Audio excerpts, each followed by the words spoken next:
நீ காலேஜோட கடைசி நாள். திருப்பி நான் எப்போ பார்ப்பேன்னு தெரியல. அதனால் என் மனசில் தோணுதெல்லாம் அந்த லெட்டரில் எழுதியிருக்கேன். படித்து பாரு கண்டிப்பாக. குடி. குடி.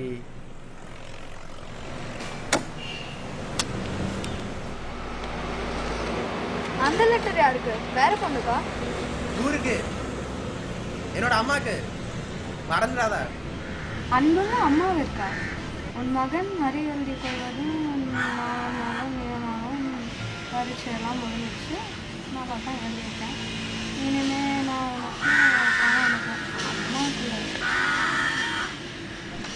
அப்புறம் ஒரு முக்கியமான விஷயம், யாருக்கும் தெரியாம படி.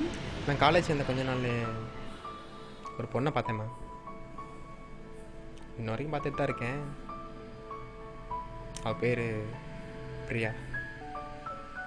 உன்ன மாதிரி ரொம்ப நல்ல பொண்ணுமா.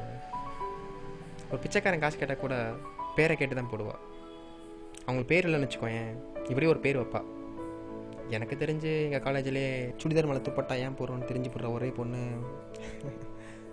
அவள் தான் சொல்லலாம். சுமாராக தான் படிப்பா, ஆனால் கையெழுத்து அவளை மாதிரியே அழகாக இருக்கும். இந்த வயசில் கூட சின்ன பசங்க மாதிரி பல்பை சாப்பிட்றாம்மா. அவள் சிரிச்சு நான் பார்த்துருக்கேன், ஆனால் கேட்டதில்லை. அமைதி பேர் வழியாம். ஆனால் சத்தியமாக நல்லா பண்ணுமா. அப்பா கிட்ட நீ தான் இப்படியே எடுத்து சொல்லணும். இப்போ சொல்ல வேணா, திரும்ப லெட்டர் போடுறேன்.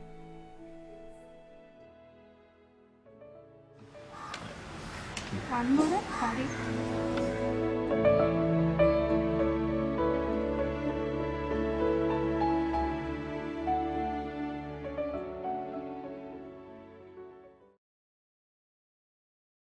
என் பையன் லெட்டர் போட்டிருக்கான்.